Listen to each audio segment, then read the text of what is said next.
মার্কিন president Donald Trump Gaza দখলের পরিকল্পনা থেকে সরে আসার ইঙ্গিত দিয়েছেন। গত মাসে তিনি গাজা নিয়ন্ত্রণে নেয়ার কথা বলেন, যা বিশ্বজুড়ে তীব্র প্রতিক্রিয়া সৃষ্টি করে।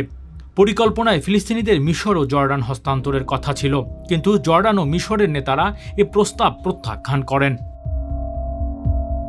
ট্রাম্প ফক্স নিউজ রেডিওতে বলেছেন, ফিলিস্তিনিদের জোরপূর্বক বাস্তুচ্যুত করা অন্যায় হবে। তিনি আরও জানান, আমি তাদের প্রত্যাখ্যানের কথা শুনে অবাক হয়েছিলাম, তবে এটি তারা বলেছে।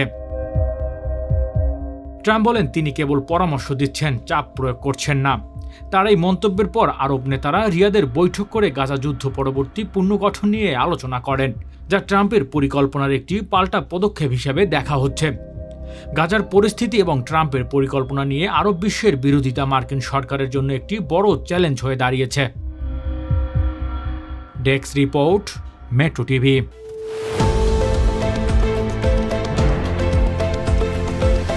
দেশের পাশে, বিশ্বের সাথে, মেট্রো টিভি।